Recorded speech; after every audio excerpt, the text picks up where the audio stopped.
अपना पैसा खर्च करके लोग आ रहे हैं, लेकिन परेशानी हो रही थी कांग्रेस और समाजवादी पार्टी। हमारी सरकार ने तय किया है 8, 9 और 10 अगस्त को 3 दिन के लिए रक्षाबंधन में उत्तर प्रदेश परिवहन निगम की बसेज में और नगर विकास की सभी बसेज में फ्री में यात्रा की सुविधा हम दे रहे हैं।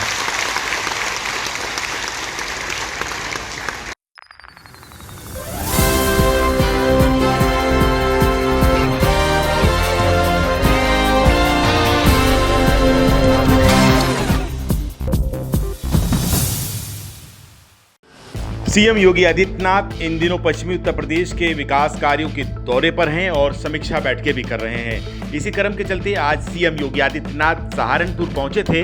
करीब 10:30 पर वो सरसावा एयरपोर्ट पर उतरे। वहां से वो सीधा वाया कार सर्किट हाउस पहुंचे, जहां पर उन्होंने सबसे पहले वहां पर मौजूद तमाम विधायकों, एमएलसी और मेयर के साथ बैठकर वार्ता की। तमाम विकास कार्यों पर सीएम योगी आदित्यनाथ ने बारीकी से बातचीत की और उनसे सहारनपुर में हुए विकास कार्यों की जानकारी ली।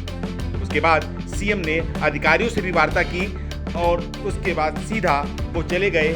सीएम का काफिला उसके बाद रवाना हो गया गोगा जहारवीर माड़ी के लिए, जहां पर एक सरोवर की स्थापना की गई थी। सीएम ने वहां पहले दर्शन किया, पूजन किया और सरोवर का भी लोकार्पण किया। सीएम उसके बाद सीधा जनमंच के लिए रवाना हो गए। जनमंच में सीएम योगी आदित्यनाथ ने करीब 15 परियोजनाओं का उद्घाटन किया, जिसमें 381 करोड़ की लागत से विकास कार्य होने हैं।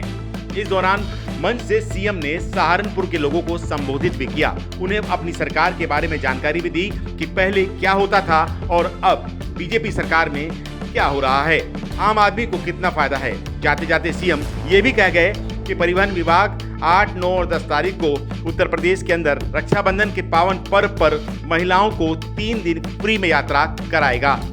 सीएम योगी आदित्यनाथ उसके बाद सीधा यहां से सरसावा के लिए रवाना हो गए और मेरठ होते हुए वापस लखनऊ जाएंगे। यह भी सिविल टर्मिनल बन चुका है, वायु सेवा उसमें प्रारंभ होनी है। कनेक्टिविटी की किससे? आज तो सहारनपुर की कनेक्टिविटी बहुत अच्छी हो गई है। दिल्ली जाना हो 3-3.5 घंटे में आप पहुंच सकते हैं। इतनी अच्छी कनेक्टिविटी पहले कभी नहीं थी। और भी विकास के कार्यों को, जहां बाईपास बनना था, आज पीडब्ल्यूडी, नगर विकास, पर्यटन विभाग, इन सब के वरिष्ठ अधिकारियों को लेकर के हम लोग इन सभी माननीय जनप्रतिनिधियों के साथ इसी बात को लेकर बैठे थे कि विकास में सहारनपुर, मुजफ्फरनगर, शामली पिछड़ने न पाए और इस देश से जो भी यहाँ की स्कीम है, जो भी यहाँ के प्रस्ताव हैं, उनको प्रायोरिटी के आधार पर आप लीजिए और उन कार्यों को आगे बढ़ाइए। प्रायोरिटी के बहनों और भाइयों, इससे पहले विकास के लिए आपको लखनऊ जाना होता था। अब सरकार आपके पास विकास की योजनाओं को लेकर के आ रही है, तो हम भी आपको इन विकास की योजनाओं के साथ जोड़ रहे हैं और विकास की योजनाओं का लाभ समाज के प्रत्येक तबके को मिले। याद रखना, विरासत के साथ जोड़ने वाला समाज कभी पिछड़ नहीं सकता। अपने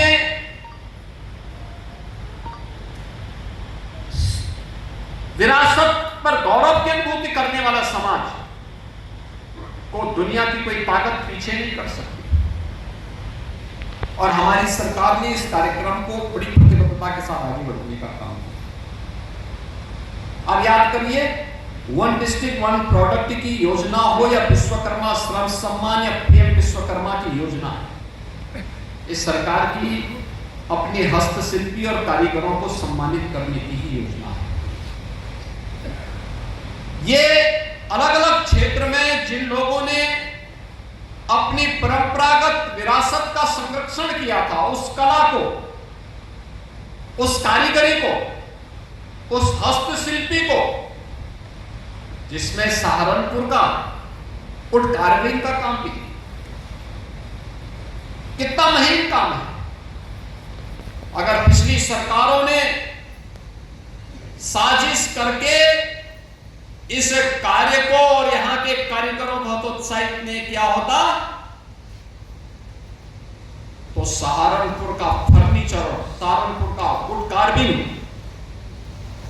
वैश्विक पटल पर वैसे ही छाता जैसे इटली के फर्नीचर छाए हुए। इटली आपके सामने टिकता नहीं, इतना महीन काम और इतना शानदार कार्य सहारनपुर का है। और उस कारीगरी को पिछली सरकारों ने समाप्त किया। प्रधानमंत्री जी की प्रेरणा से हमारी सरकार ने वन डिस्ट्रिक्ट वन प्रोडक्ट के माध्यम से, एक जनपद एक उत्पाद के माध्यम से इसको एक प्लेटफॉर्म दिया, डिजाइन दी, पैकेजिंग की सुविधा दी, मार्केटिंग की सुविधा दी, एक्सपोर्ट के लिए सुविधाएं दी। आज परिणाम है ये तेजी के साथ आगे बढ़ रहा है, इसको एक नई पहचान मिल रही है। अब हम लोग देखते हैं किसी को फर्नीचर लेना हो तो सहारनपुर की तरफ दौड़ता है। प्रदेश भर में, एनसीआर में अच्छा फर्नीचर कहां मिलेगा? सहारनपुर में मिलेगा। सहारनपुर की तरफ आता है, यहां की कारीगरी को देखता है, यहां के वुड कार्विंग को देखता है। और सहारनपुर को तो हम लोगों ने इस पे आगे बढ़ाने का काम किया, लेकिन साथ साथ खुर्जा में, अलीगढ़ में, ऐसे ही मुरादाबाद में, कन्नौज में,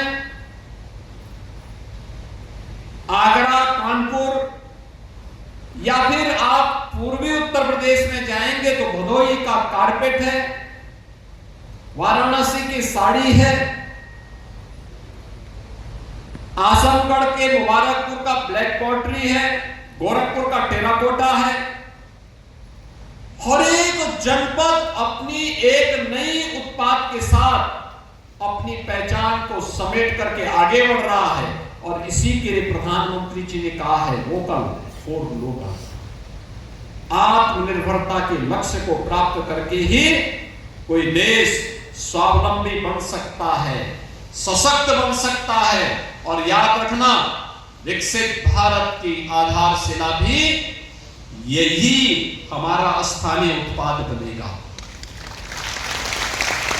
यही स्थानीय उत्पाद हमारा बनने वाला है, जो उसको एक नई पहचान देने वाला है, एक नई पहचान दिलाएगा। उस पहचान को आगे बढ़ाने के लिए ही आज हम सब आपके पास आए हैं। अभी हाल ही में प्रधानमंत्री जी ने कहा कि हमें स्वदेशी अपनाना होगा, स्वदेशी को अपने जीवन का हिस्सा बनाना होगा।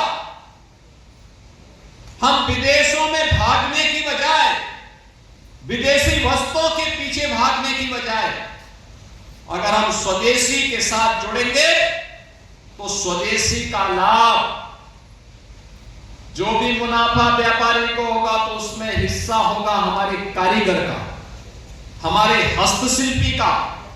और हस्तशिल्पी और कारीगर को मिलने वाला यह सम्मान, याद रखना, विरासत का तो संरक्षण करेगा ही करेगा, साथ साथ यह अर्थव्यवस्था को भी मजबूती करेगा, विकास की गति को आगे बढ़ाने का काम करेगा, नए रोजगार के सृजन में अपना योगदान देगा और तेजी के साथ विकास की प्रक्रिया को आगे बढ़ाने में अपना योगदान देगा। द ग्राउंड रिपोर्ट के लिए गौरव मिश्रा, सहारनपुर।